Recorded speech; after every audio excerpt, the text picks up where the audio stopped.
joining us for this afternoon session, Stories from a Revolution, 50 Years in Farming. It's going to be co-presented by Tom Oswald and Wendell Shawman.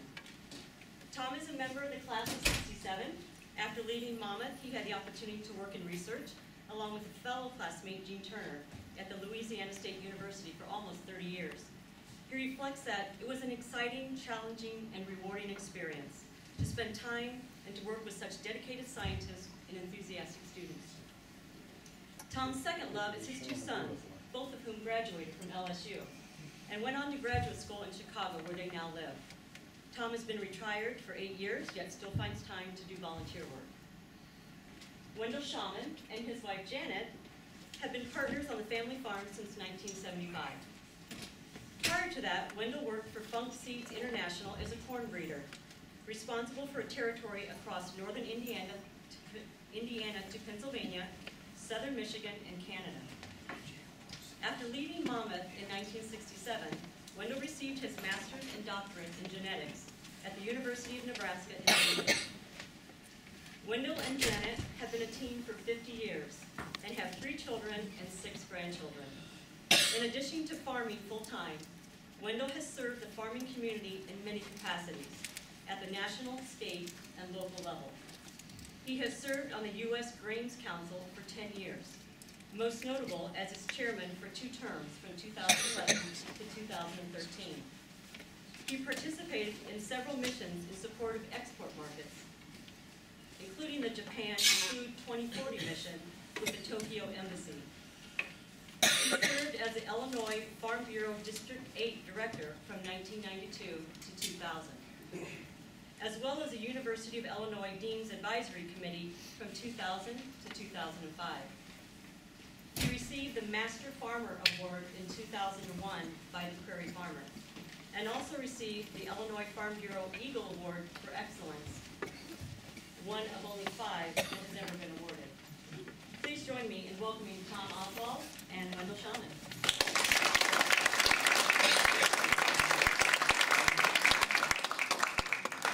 What we're going to do is I'm going to start off, and then my presentation is rather short. I'm filling in for Gene Turner, who was supposed to be here for this, but he has decided to officiate at his sister's wedding. So I said, okay, Gene and I have worked together for many years, and I'm not fully qualified to speak for him. I don't pretend to speak for him. I don't have the knowledge that he has, but I hope that what I've got to say will be somewhat understandable. There's a very interesting comparison here. We got farming in the Midwest and the Gulf of Mexico. So the question is, so how are those two related?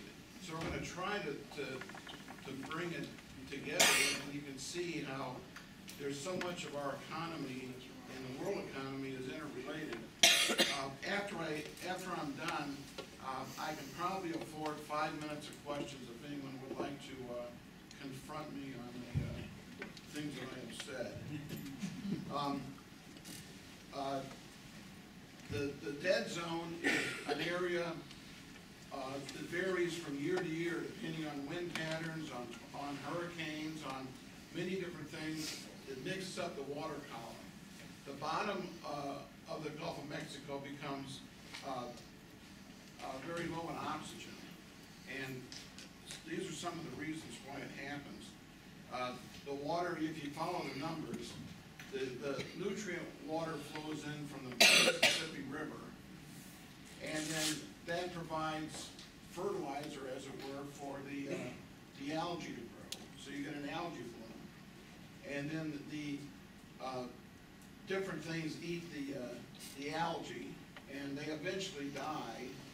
And we have bacteria that are the next level in the food chain, and as they feed, they deplete the oxygen in the water.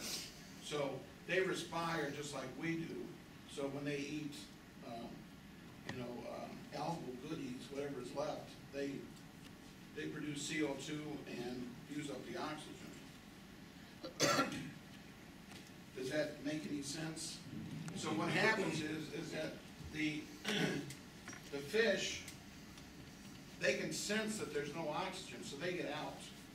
So the red snappers are not gonna be sticking around, and the shrimp can pretty much get away, but the really slow-moving things, they are stuck. And the things that really die are like the nematodes that live in the, down in the sediment at a very low level. And that's a lot of the food for shrimp. So when they're wiped out, it kind of leaves an area where there's nothing living in there, because everything either flees or it dies. And I guess that's just what I said.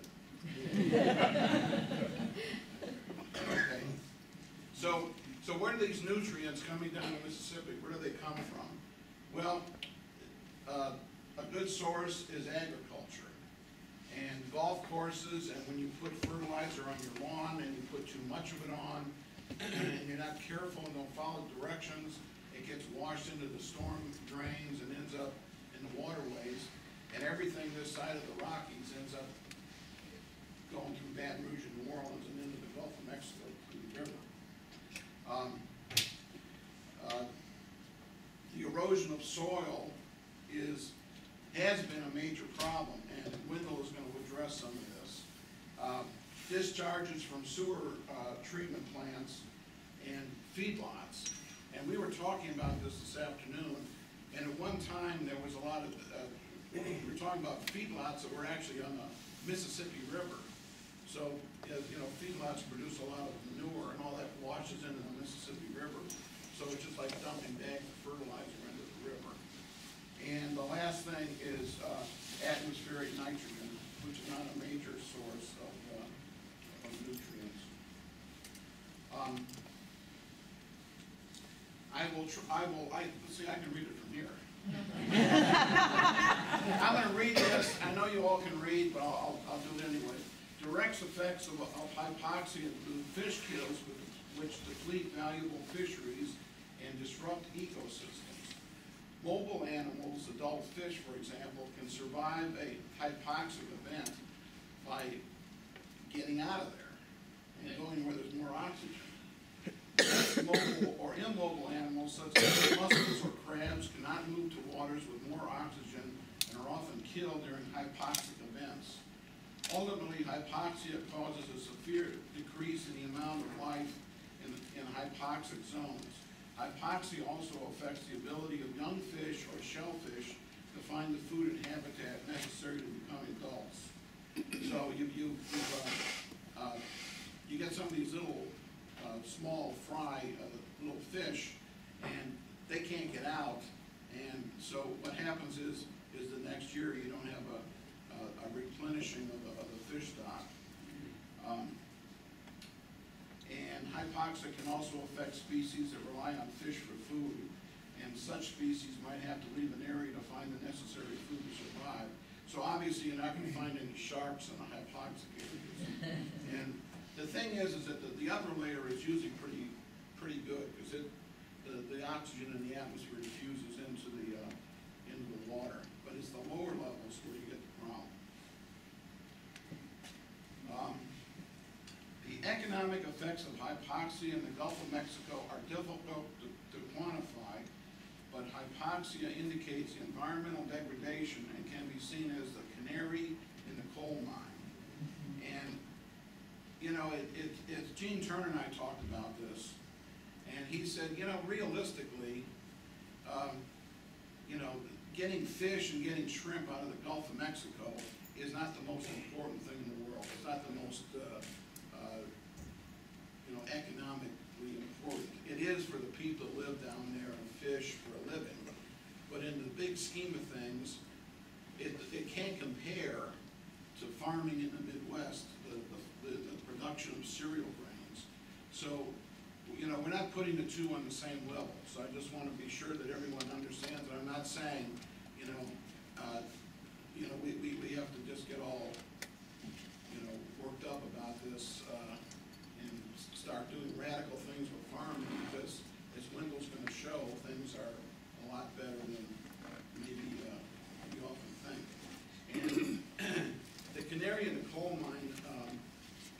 analogy is, there's something bad that's going on. And, you know, hypoxia has been going on for hundreds and thousands of years, but it's just gotten really worse. And we do a cruise every year in August.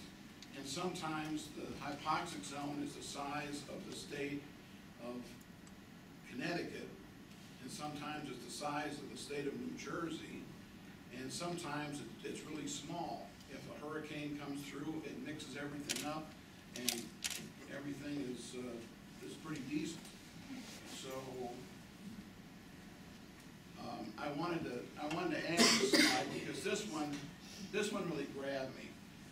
About 3 months ago, they were announcing the Pulitzer Prizes, and one of the Pulitzer Prizes was given to this really obscure newspaper in Iowa, the Storm Lake Times. And I thought to myself, this is so incredible. So this is a quote from one of his editorials. What the situation was that the Des Moines River was becoming very polluted with nitrates, and it was becoming very expensive to clear the nitrates out of the water supply. So the city of Des Moines went ahead and sued the Douglas County, Iowa, for, you know, allowing the pollution to go into the river. So I'll read this if you stick with me here. Anyone with eyes and a nose knows in his gut that Iowa has the dirtiest surface water in America. It is choking the waterworks in the Gulf of Mexico. It's causing oxygen deprivation in northwest Iowa glacial lakes. It has caused us to spend millions upon millions trying to clean up Storm Lake, the victim of more than a century of explosive soil erosion.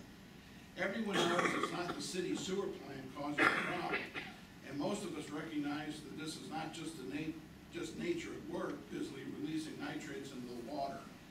92% of surface water pollution comes from row crop production, an incontroverted fact from the court case. What's more, the public probably suspects that it should not cost billions of dollars to fix the problem. It doesn't. The solution demands that we quit farming into the ditch and over the fence line.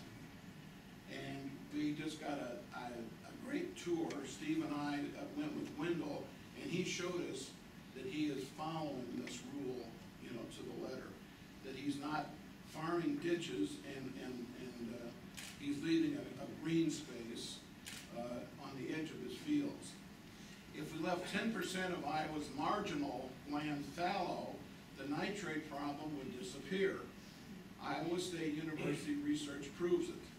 So here's people that are, you know, actually living in the area and recognizing the situation. And if you can remember years ago, before we started cleaning up rivers and creeks and such, that we get algal blooms, these big globs of green stuff growing, and you don't see much of that anymore. Another question is soil erosion. This is another problem in Louisiana. My mother's from a small town in Mississippi, and it's really funny because it's like this. It's just like this this photo here of the tree. There's a burial. There's a grave, and it's sitting, and it's surrounded by a fence, and it's sitting on top of one of these mounds in the middle of highly eroded central Mississippi with its lateritic soils.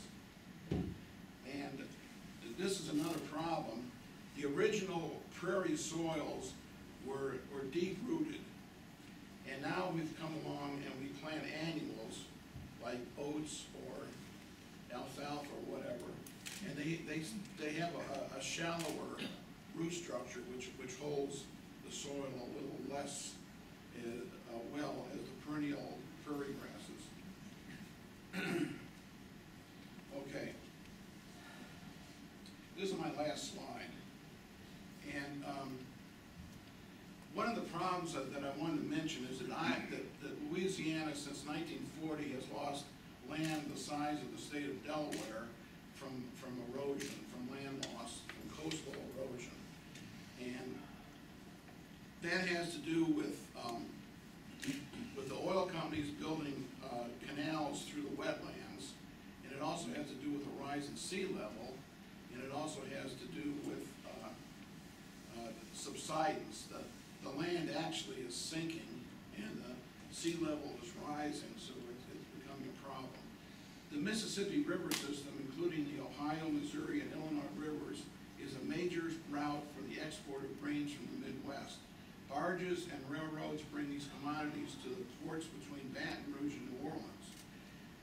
Another problem, sedimentation causes problems along the rivers and the locks and dams. The locks and dams get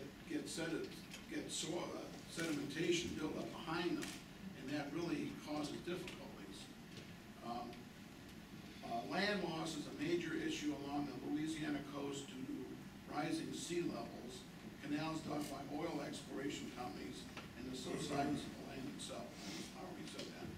So anyway, that ends my comments, and I think we have time if anyone wants to comment or question me or say anything. I'm available. If not, we'll go on with Wendell. Okay, thank you all. Yes, sir. Just one question. I worked in my military time. I worked 21, 22 different flood operations, and they had said, "Hey, we're going to make sure we have buffers along the major river systems that'll withstand a 500-year flood." And we had 3 of those in 14 years, right? So that didn't work out so well.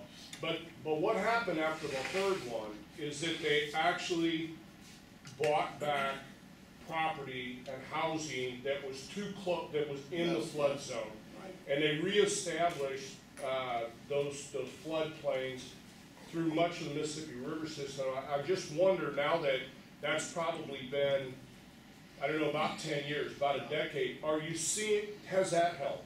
Are you seeing? No, this is incredible. It gets worse and worse.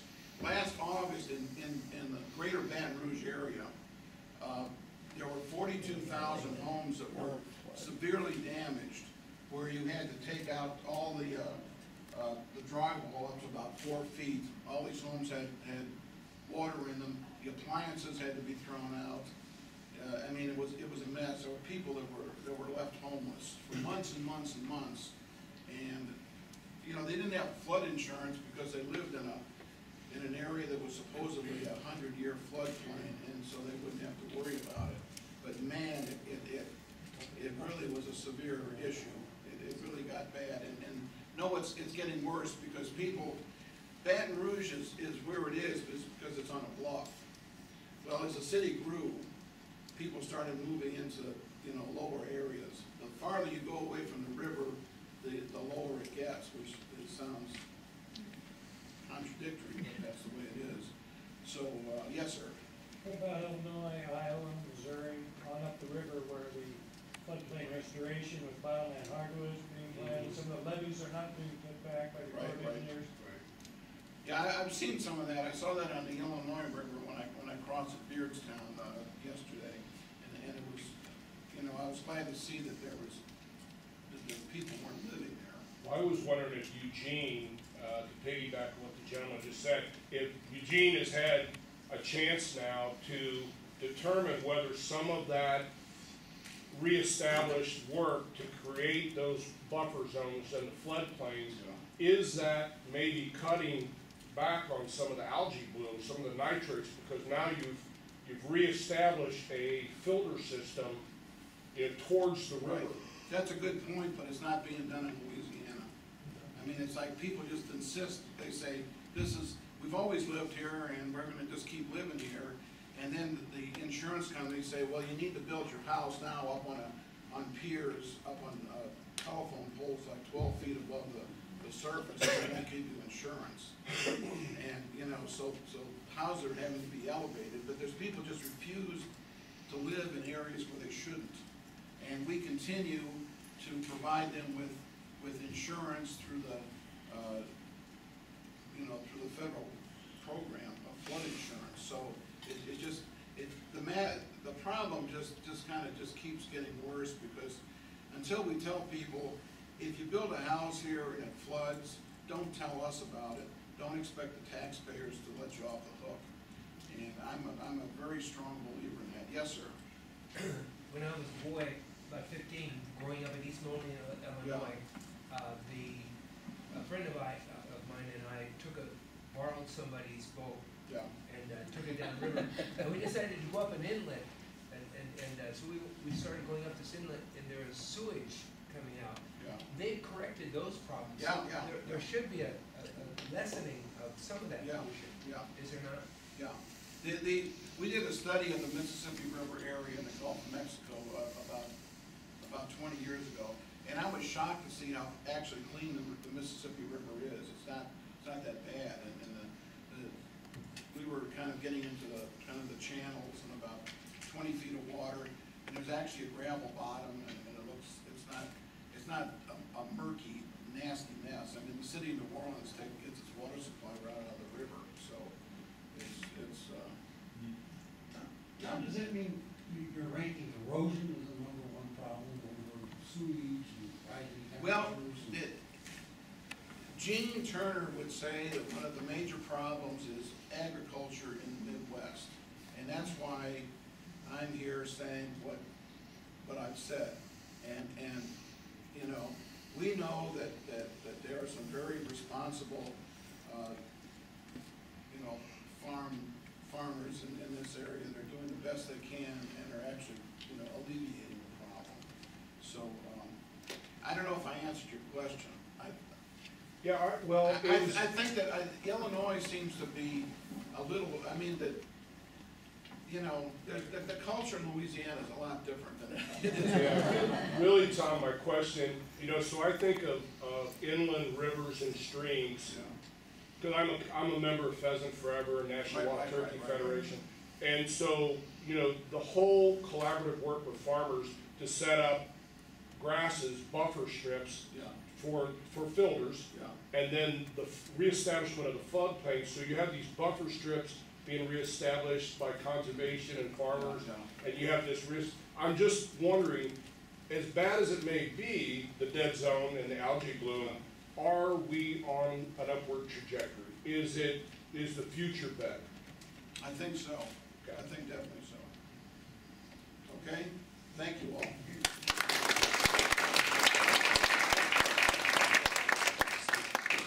Few opening, get to know your audience questions. How many farm background people do we have out here? Ooh, too many experts. How many advanced degrees do we have out here beyond Monmouth College? This is for Dean Timmerman. Is this everybody? Look at this room. Yeah, yeah. On that, Almost everybody there. One of the things I used to say, you know, in the chemistry department, you almost felt like you were letting the department down if you didn't go to grad school. Well, I want to recognize three guys that are great friends. Ken McMillan, professor back here at the back, Rod Lemon, emeritus professor of econ, and Senator Hart there, who's wearing my alternate uniform for this. I either was going to be dressed up or I was going to come in bib overalls and a pitchfork and a straw hat. I figured either one would work. And on Gene Turner, I've been down the Hypoxia Zone on that boat that does the sampling, and Gene's wife does it, involved in it. But we got this, when this became an issue for Midwest farmers, and we saw the paper in Science by R.E. Turner. And it had an email address, so I sent an email down there. Are you my Gene Turner? And I got an answer back, yes. Okay, well, you got the clicker over here, I think. I've got a long ways to go and a short time to get there, so that's what I'm going to talk about. This is our farm, about 5 miles west of town, right on Highway 34, right next to Burlington Northern. If you take Ramtrak from Chicago west to Denver, you go right by our house. Now what did I do? I broke it. Okay. I want to do my whole idea on this was to do a comparison between either during how agriculture has changed during our lifetime or during our time since we left college. So I've got a little mix of slides depending what I can find. The first one is just sort of what the difference in home appliances. I mean, my grandmother had a stove just like this. You want to take a bath Saturday night, that's where the hot water came from. There was no hot water heater, there was no running water in the house, there was no plumbing in the house. You dipped your hot water out of that and you sat down in the dish tub, and that's the way the grandkids got a shower. This is a quantum leap in agricultural mechanics. When you went from this took you from a scythe to cut your wheat or your oats with, to, my gosh, a horse pulled this thing, and instead of taking a little swath like this, you could get with a scythe, you had this machine that did it to you. That was really a step forward. That was 1834. This is what we're doing now. That's probably a 40-foot header on that thing. It's a $600,000 machine. It'll do more than in probably 2 hours than that thing would do in a week or two. Now, get it up to my generation. This is what we had when I was 10 years old. We had exactly that combine, and my dad hated it. That engine would get hot and die, and you couldn't start it. But again, the comparison between a 6-foot header, this is about maybe a 25 bushel tank. This thing's probably got a 400 bushel tank. It goes infinitely faster.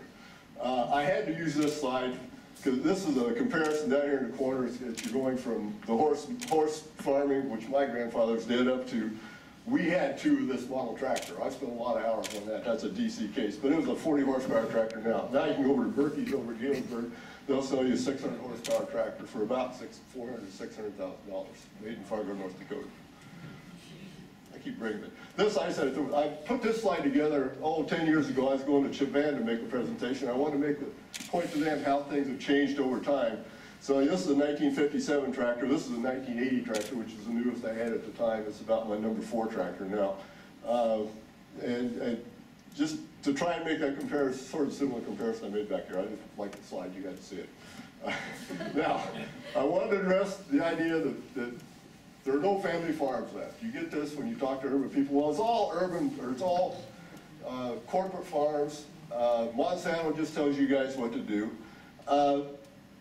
The non-family farms are only less than 3% of the farm acre. Now, sorry, I shouldn't pass it, but you only have to be produce $1,000 a year to be included as a farm. So that's why this number is so big and the income is so small.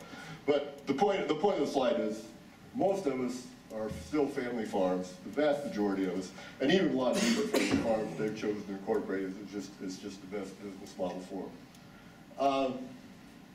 Little history lesson. Farms peaked in late 30s, just about the time, just a little bit before we were born. 45, we're up here. It started a downhill trend, came down, and it sort of flattened out shortly after we left Monmouth College. And it's been a slow decline since then. Average size per farm has gone up correspondingly. Now this is an all-inclusive slide from USDA, but it makes the point of how efficient agriculture has been. Our total outputs have gone up dramatically, our total inputs by economic development measures. And if somebody wants a question on this, Rod or Ken will be happy to explain it. Now, inputs are just, fertilizer, seed, labor, probably machinery costs, everything they could throw at you. This one I want to spend some time on because this is where I lived. This goes clear back to 1860. Basically open pollinated corns, very little variation in yield for, 60 years there, almost 80 years. You started getting, where hybrid corn just started to come in, double crosses. And the other thing that happened about here is guys got out of a lot of the guys that we ended up having for major professors in college were getting out of grad school and going to grad school and getting PhDs on the GI Bill. And so you got a lot of science coming into play, a lot of new guys, agricultural sciences, geneticists, coming into play during that period. And that moved us into this period. You're starting, now you're getting up about when we got to school, and you see, when I went to work as a corn breeder, you see how things really improved.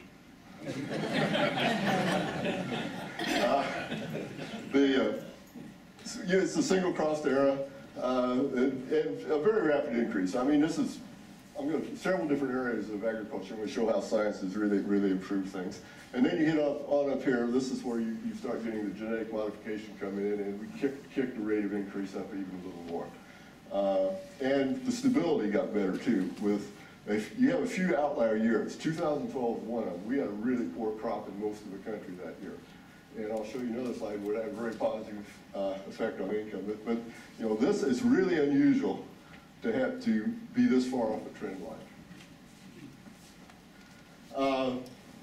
Big picture, you know, this is how production's increased. This just goes from 1926 on up to, and it's, you know, like currently.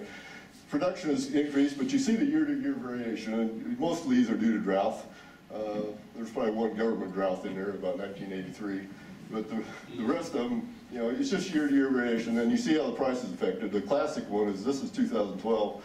We really did have a significant short crop, and the price just skyrocketed, and I ranked it. See where it's gone from then? It's just collapsed. It's, you know, it's down to half of what it was, and I'm not so pleased about that. The other thing you've got, this bottom of this slide, there's what's corn used for just in the United States? We'll talk about trade in a little bit. And basically your feed and residual use, most corn goes to feed. That's another thing we deal with when you're dealing with an urban audience. Well, I eat sweet corn. They think all that corn we grow out there is sweet corn. You know, it's not yellowhead corn. You can't eat it, but it doesn't taste very good. It's hard on your teeth. And then this is other feed, seed, and industrial uses. What's the ground process there? What's happening, this yellow, this is when the ethanol came into the market. And as you see some of these low prices here, we were producing more than we can use, and the price is being depressed. And guys smarter than me figured out we needed to create a new demand market, and they started pushing ethanol, and it went up there. And I forgot one of my questions.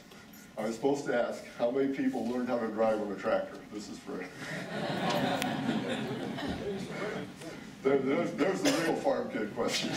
Just happened to see and prompted me on that one. Okay, back to,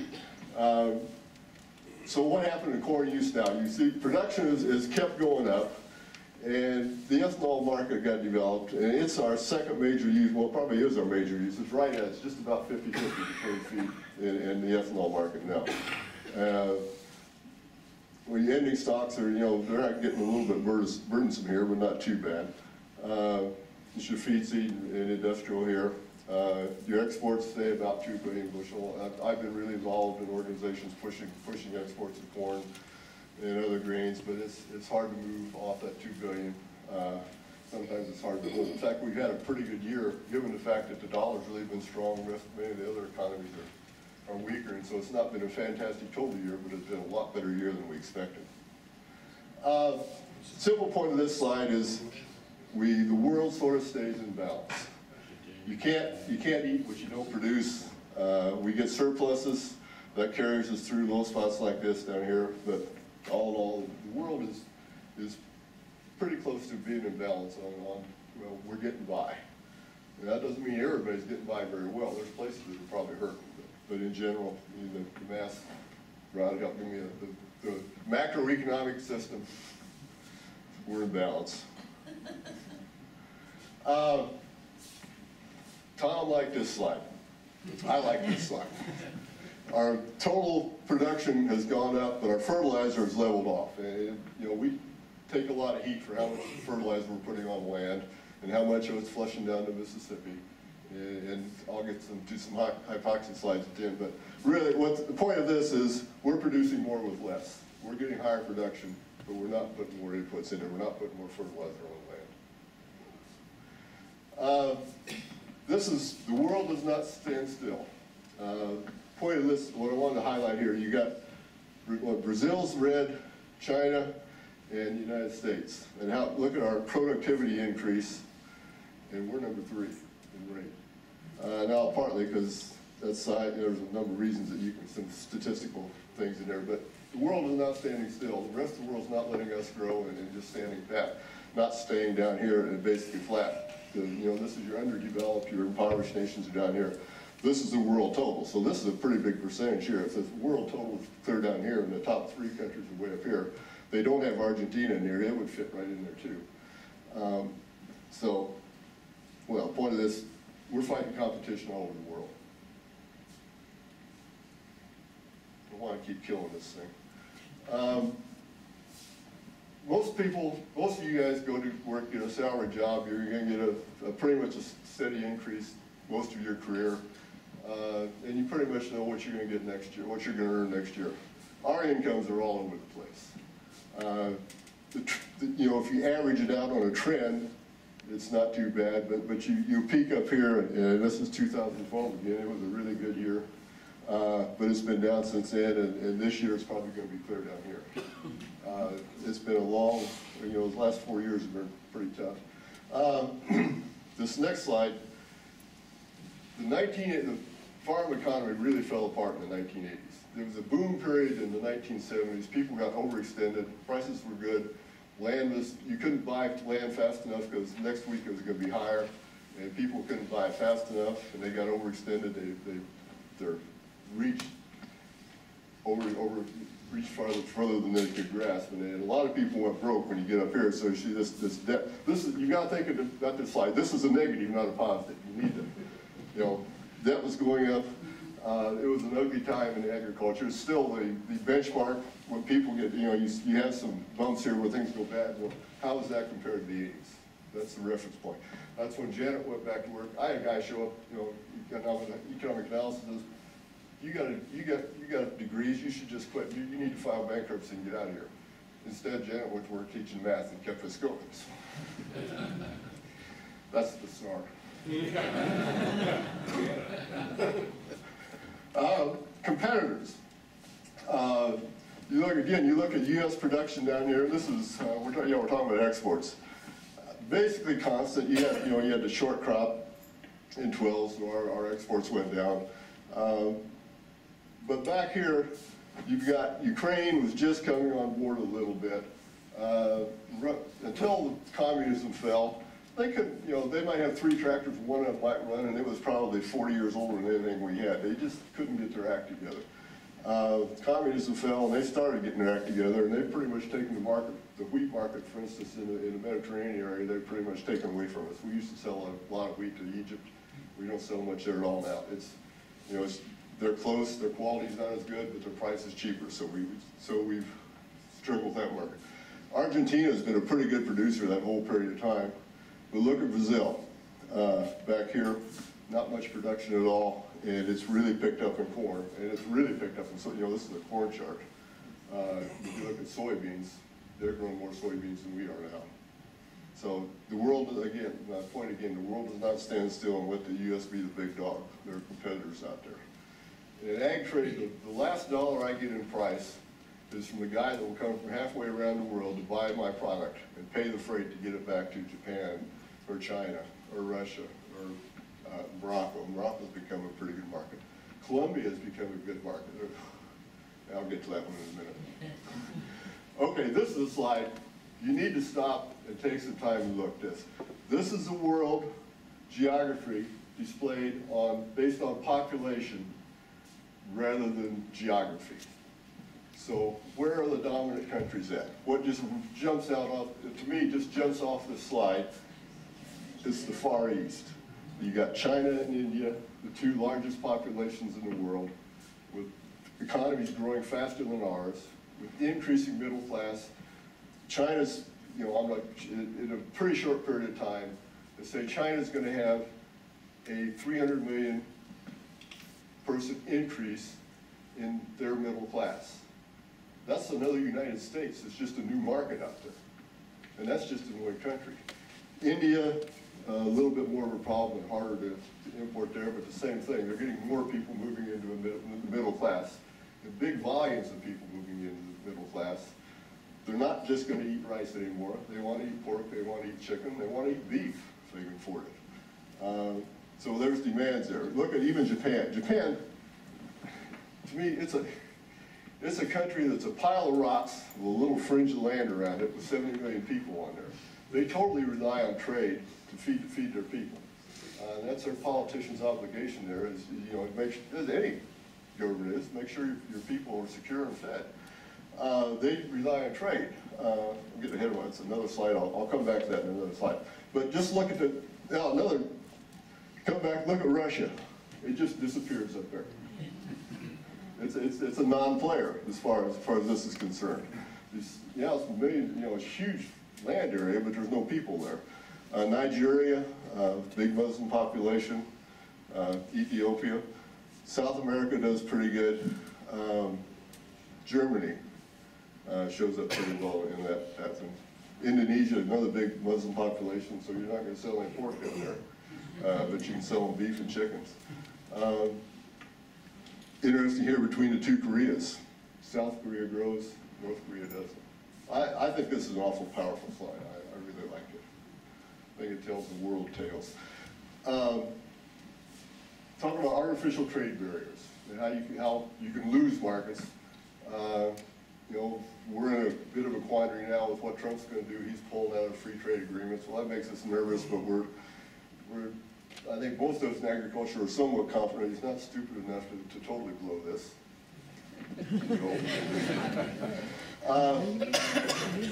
You know, Jimmy Carter really threw us a curveball back in the 1980s. They put an embargo on, and that's part of why Brazil really started expanding. The Japanese parts started sending money down there. If you guys aren't going to sell us, you know, we can't count on you anymore. We preach now, everything, ever since I've been involved, we preach we are a reliable supplier. You know, we'll sell to you, and we aren't going to limit your ability to buy. We aren't going to guarantee you a price. You may have to pay a price you don't want to pay, but with an open market, you can buy. And when you ban a market, you lose that credibility, and there's a long tail and a long period of pain for that. This is the reverse. This is the EU came in and said, you know, we don't think it's safe to use water with chlorinated water in a processing plant, in a poultry processing plant. And you guys all do that, so we can't buy any of your chicken anymore. We've had the same thing with Russia on pork. There's a feed additive called ractopamine that boosts hog pork production a little bit late in the production. They've banned it. Everybody else in the world is fine with it, but they decided that's dangerous, so we lost the pork market there. And we've been fighting to get it back. I think maybe it's got a crack in the door now. You see that now, down here, there's probably one plant somewhere that jumped through a whole bunch of hoops and figured out how to get non-chlorinated water, and it got inspectors over in the EU to certify that, yeah, this plant's okay, so that's the game you play. I've been involved in some poultry association meetings and meat export federation meetings, and you know, they're telling their processors what the hoops they have to jump through to get certified to get back in these markets. And these markets are huge as far as our price on those products. A biggie, you know, for farmers, I don't know if it is to you, but of all the money you spend, the housewives spend for buying food, the farm only gets like 10 cents of it. And that's gone down over time. If I pulled up different slides, you can go back. You know, first it used to be 20%, then it was 16%, it's down to 10%. And that's the absolute lowest in the world. There's nobody else in the world that pays a lower percentage of their income for food than the American consumer.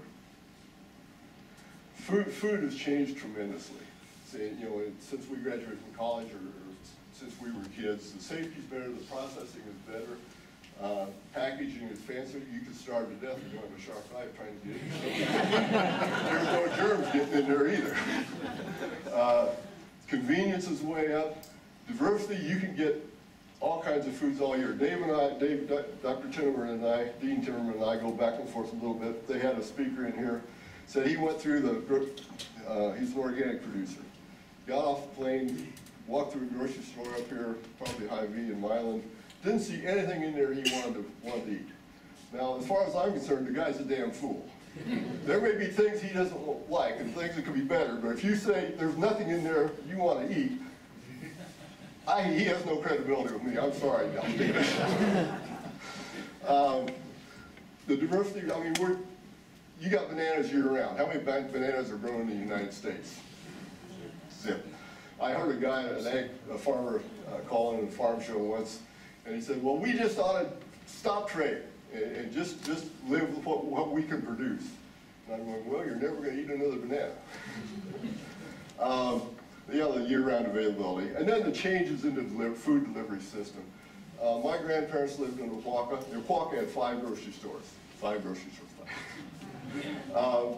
Now there's one little one there. You know, you can go to these monstrous grocery stores. They have everything all the time. Very different.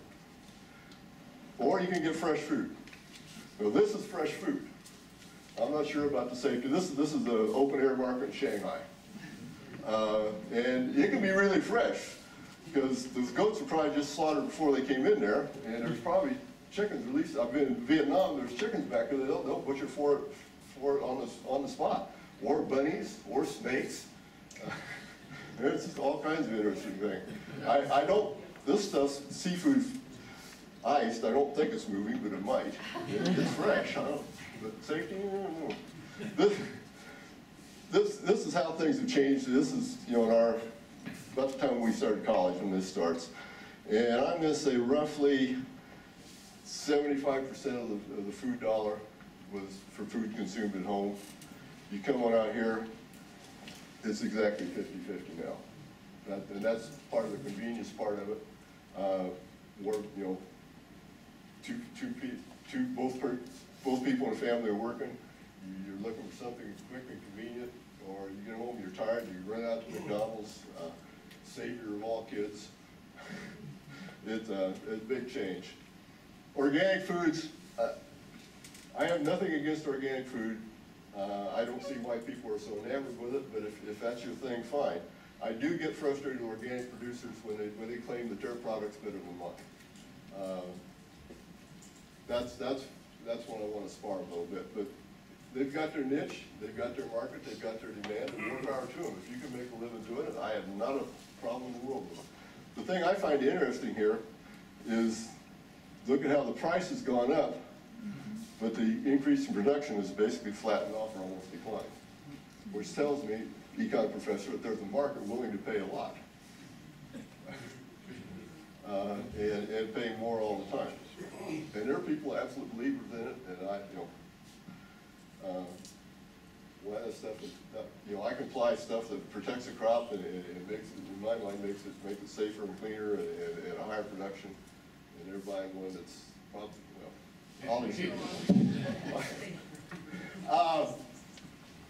Couple examples of just how much agriculture has improved. I grew up milking cows. My freshman year, that was when the cows went to town. We had a cow, if she made 5,000 pounds of production, that was a great cow in you know, the 1960s. Look at the increase in yield per cow. They're up to 25,000 pounds per cow now. That's almost all genetics. The big part of it's genetics. And correspondingly, you see how the number of cows, total cows, has decreased. If you're a 50-cow dairy and now you're an absolute dinosaur. You're not going to last much longer. Pigs is sort of the same thing. When I went to the farm, we raised pasture hogs. It's low capital, high intensity, high labor. I walked around the field carrying 2 5-gallon buckets, and I'd feed 3 sows out of each bucket, and they'd have the pigs scattered around in A houses out there. And they'd have 12 pigs per litter. If we got 7 alive, we had a good year. And you didn't do that very often. More often it was 6.5 or something like that. Now they're up to 10. Yeah, they just lay on them, mash them. You get a 600-pound sow, lays down a 10-pound pig there. The pig doesn't have much of a chance. The mom just sort of leans over and goes, "Come on." And if you're in the way, tough, but she's not going to get up just because you're squealing. Sort of like some moms I've read it do. Talk a little bit about GMO crops. You can't do this presentation, I don't think, without addressing the issue. And you can see how it started roughly in 2000. Corn, it was, the first one was the Bt gene. It's a bacterial thuringiensis gene that kills rootworms, which is a big problem in corn. Well, the first one was corn borers. The rootworms came later. Cotton is a gene that killed boll weevils, which is a huge problem. In soybeans, it was just made them tolerant to the herbicide Roundup, which we had trouble getting good herbicides in beans. Beans are a real problem as far as getting a good clean crop, and a lot of hand labor going out trying to clean things up. And that was just a godsend for as far as most farmers were concerned, and you can see how quickly they adapted to it. I'll give you the details on corn borers. This is a European corn borer moth. See my crowd. You know, yeah, I better quit. Behind. I'll use my hand. Here's the moth. She lays eggs, and you get this larva develop.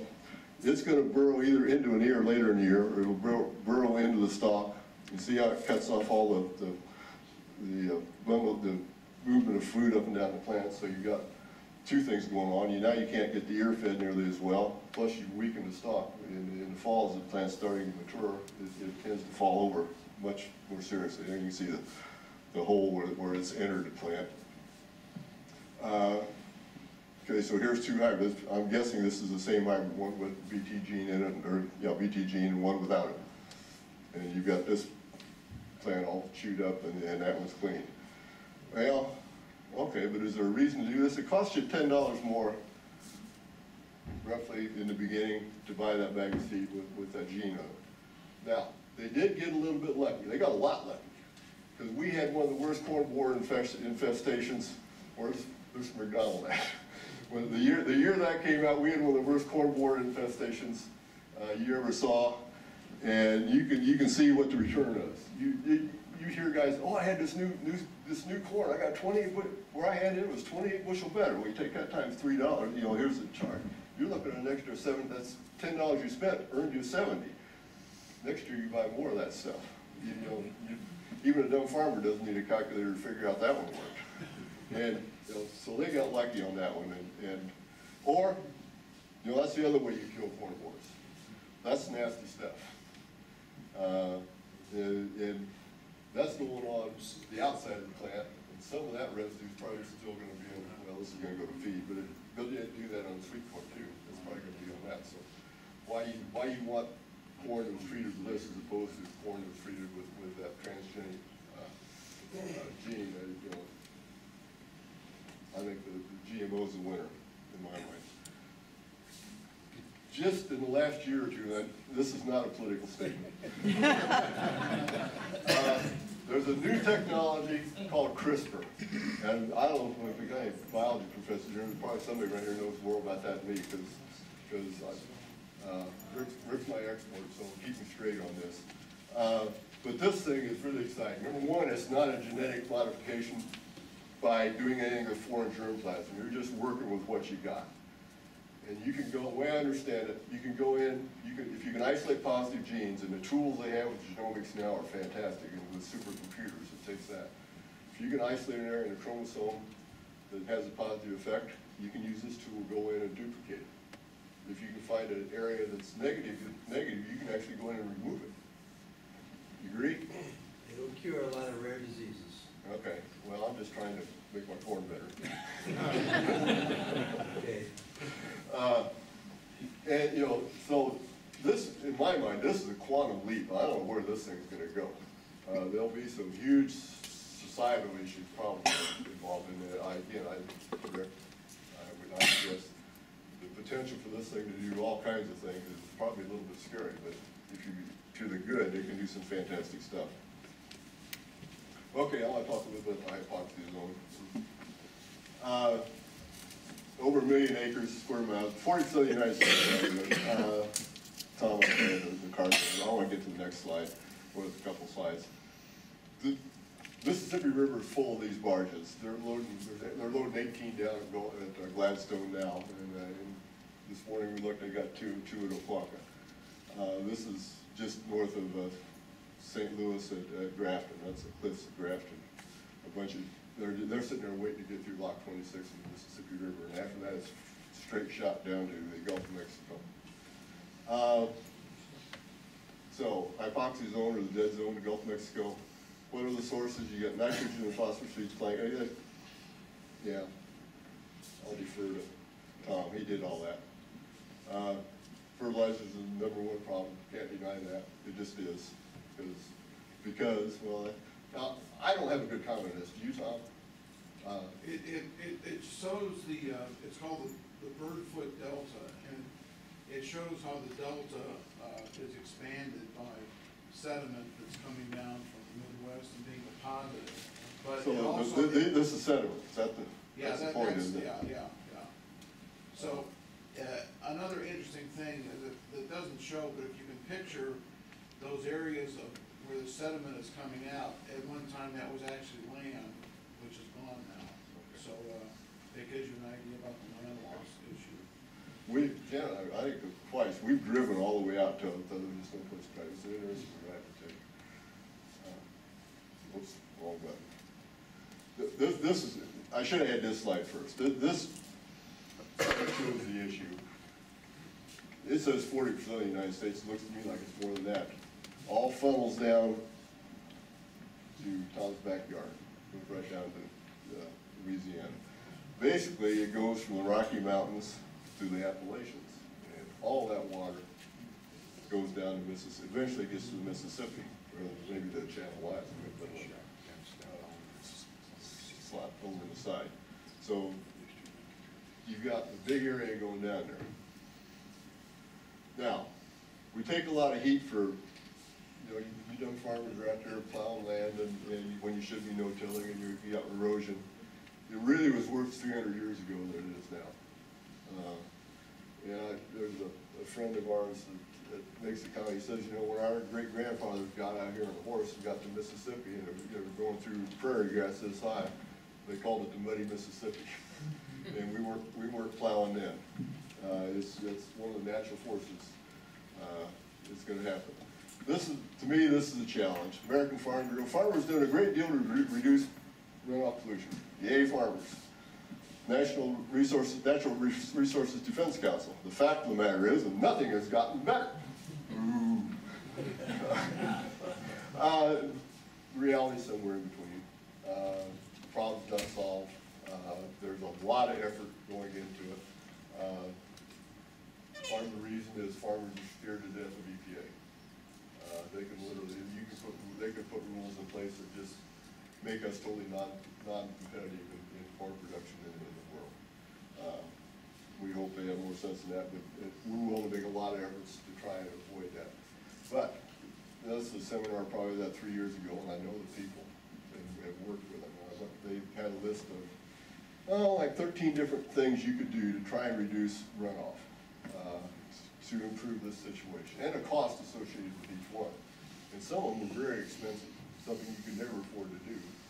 And collectively, if you did every one of them and added it all up, you would only get halfway to EPA's mandates.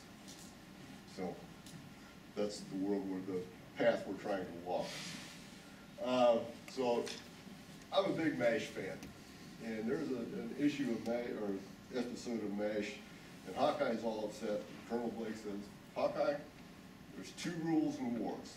Rule number 1 is young men die. Rule number 2 is doctors can't change rule number 1. Well, here's one of those rules. Water runs downhill. Nitrogen and phosphorus are soluble. We need nitrogen and phosphorus to grow plants, raise corn. You can limit it. We can do things to limit runoff. It varies in effectiveness, it varies in cost. Last rule, you can't stop water from running downhill. So that, to me, that frames where we're at. Gene's rule, Wendell's the sinner.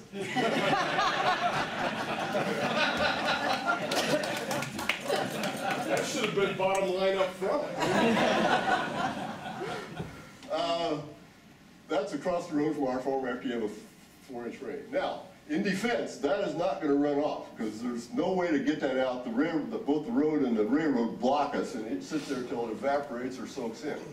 But that's what you see after big rainfalls, and that water is going to run downhill. And this water it's a particular problem for me because it's trapped here, but that happens lots of places, lots of times. It's just happened a lot in southern Illinois this year.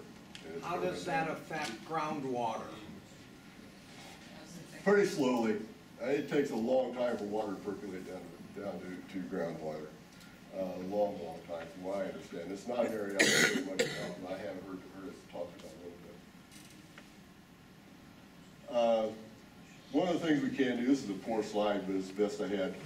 Cover crops is, now they're pushing us to plant a cover crop in the fall. You take the corn off, or even before you take the corn off, we fly onto an airplane and put some rye, maybe some kind of clover in there, radishes, just to cover, get a little bit of ground growth on the ground over the winter, and that impedes erosion in the next spring. And it's a good system if you can kill it in a timely manner in the next spring. And I tried some of this sort of experiment this year, and it worked very well for me. And I had some cows where I was doing it, and they got out there and they ate grass on March and April. so it worked great. But a couple of years ago, there's some guys doing that, and it rained, and it rained, and it rained in the spring, and you couldn't get out there with a sprayer to kill that stuff, and it got up that tall. Now, if you wanna plant corn there that year, you got a huge problem. There's not a lot of options at that point, so that's the other thing we get into. I'm done. Questions? Tom will be answering, happy to answer. Do the FDA and the USDA do a good job of controlling quality and safety, or is it just bureaucracy? Run through that again. USDA Yeah, and FDA, yeah. they control the farm market. Do they do a good job of control quality? Yeah, I safety, think or is it some of the best in the world. bureaucracy? It's one of the advantages that we have with Europe, and they've straightened their act a little bit, but their systems were not working well. There were people being bribed, that shortcuts being taken, and people got caught. People really, I think the agencies do a good job. Now, is everything inspected? No, it can't possibly be. You can't hire enough inspectors, you can't look at all this stuff. Ken, you've been out DC, give me some help on this one. Wake up, Ken. You're right there. I think it's fair to say that they do a good job. Yeah. For Tom, since we've put in the levee system and the dam systems in our waterways, how has that affected the Delta area? That's a very good question. What's happened is that we have turned the Mississippi River into a big pipe. And it just runs right out, and it runs right over the continental shelf into deep water, and the sediments that are in there are gone. So one of the things we're doing now is putting siphons in the Mississippi, in the lower Mississippi, around south of New Orleans, to try to draw some of that water out and remake land, remake marsh. And to some extent it works, but it's a real problem. You can either have flooding or you can put up levees and stop the flooding. But if you do that, you're not, going back to the questions, I mean, it would be really nice if we could break the levees in a few places and have some, some wetlands and some areas that can go ahead and flood, and it's okay. In fact, in Louisiana, there's another channel of the Mississippi called the Atchafalaya, and it's artificially being kept from going into the Atchafalaya because that's where the river would like to go. But what's my point? Oh, the Atchafalaya is like the country's biggest swamp. So we just let the water just spread out, and you can go like 20 miles over here, there's a levee, and 20 miles over here back across there's a levee, and we just let that water just sit there, and it's great for like the crawfishermen. They go out and get crawfish, and it's a great place to take nature photographs. It's just a huge swamp area. It's not very deep, but it's that's the one thing that gets rid of the pipe problem. We keep that Atchafalaya swamp pretty wet, and you've had some experience with that too, so he knows. I don't know if that answers it. If you fertilize less, wouldn't runoff be less? Yeah, so would yield. So would yield. I get paid for yield. I don't get paid for less. But we've gone to such intensive farming. We talk about, when you grew up on a farm as a kid, you were planting 36-inch rows of corn and even check corn. Yeah, well, that's before my time. I won't cop to that one. But now they're planting 16-inch rows, 20-inch rows. Yeah, they're planting And they're that. drilling. Most of it's 30, but there's people moving to 15, 16, 20-inch rows. I've seen some. Yeah, I It's do. remarkable. The population per acre is amazing. And of course, to make that grow, you have to feed it like crazy. And then the question is, how could you feed it enough and not overfeed it? In other words, so the plants could absorb the plant food without letting it all run in the Gulf mix. That's the gamble I make every year, every farmer does.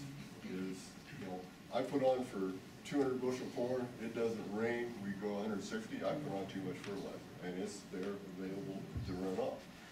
But if I have a really good year, we get moderate heat, we get cool nights in the summer, I can raise 240 bushel corn, I didn't really put on enough. I probably, if I'd put more on it, I probably had 260.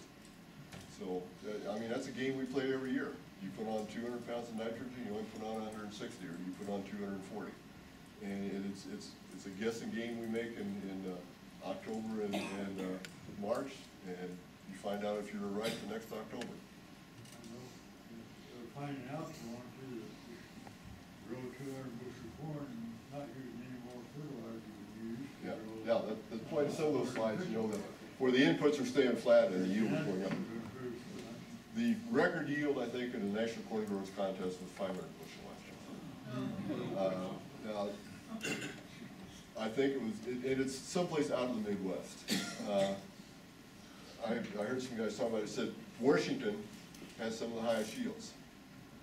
Because they can irrigate out there, and they get cool nights, and it lets the plant rest.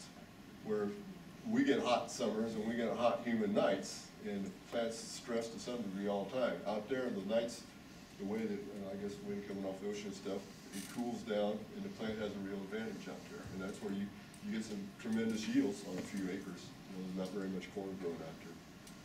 But that's where you get some of the best yields. Yeah. I would like to thank you. I think we need to probably get wrapped up because we've got the Quimby House reception beginning at 5:30, and then some people have asked about, you know, what's the progressive dinner look like? So you go to the Quimby House reception, that's hors d'oeuvres, cocktails. We move sharply to the House Center, and we have our salads, and then we go to the Mellinger Commons at the Center of Science Business. We have our entree, and then we go to Bowers Hall patio for our dessert and after dinner drinks. And that's what it looks like. Khakis, pullover, shorts. It's your reunion, just be comfortable, all right? That's what we care about.